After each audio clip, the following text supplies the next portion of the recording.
makan tuh harus bersih supaya nanti dapat istrinya cantik. Ada mitos dari Tiongkok kalau kita tuh makan tuh harus selalu bersih. Nah, jadi dari dulu semua temen tuh pada nanya dan heran, kenapa sih saya kalau makan tuh bersih, bahkan tulang kalau masih bisa saya makan, saya makan. Nah, saya jawab, karena dari kecil orang tua saya tuh selalu ngajarin makan tuh harus bersih supaya nanti dapat istrinya cantik, dapat pasangannya cantik. Kalian mau percaya ataupun enggak, itu terserah. Itu hanya mitos. Mungkin orang tua kita suruh kita makan supaya bersih, supaya nggak buang-buang makanan. Sebab cari duit tuh susah. Tapi karena kata-kata itu ditanemin terus supaya dapat istri yang cantik, supaya dapat istri yang cantik, supaya dapat istri yang cantik.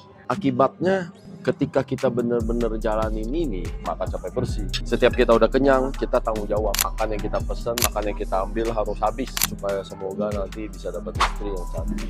Jadi setelah saya besar, saya baru sadar. Mungkin orang tua saya itu dulu suruh makan sampai habis karena cari duit itu emang bener susah. Saya pun juga merasakan karena cari duit susah. Saya nggak kasih orang-orang di rumah saya itu ya, keluarga saya kalau buang-buangin makanan. Saya selalu turunin tradisi ini dari orang tua saya ke anak-anak saya bahwa kalau makan harus habis, harus tuh bertanggung jawab. Apapun yang udah kita ambil harus kita selesai. Apapun yang udah kita pesan harus kita selesai.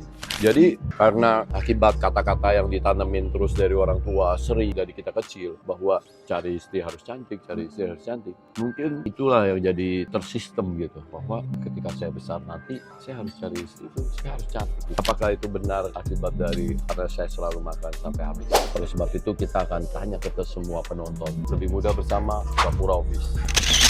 Kita nih selalu FYP di layar kalian. Kalau kalian mau terus untuk kami dalam mendidik dan mengedukasi budi pekerti buat generasi penerus bangsa kita, maka kalian harus follow supaya kita nih bisa mengembangkan tim kita. Seperti yang kita tahu, kalau orang baik itu terus diam, maka nanti kalah dari orang jahat.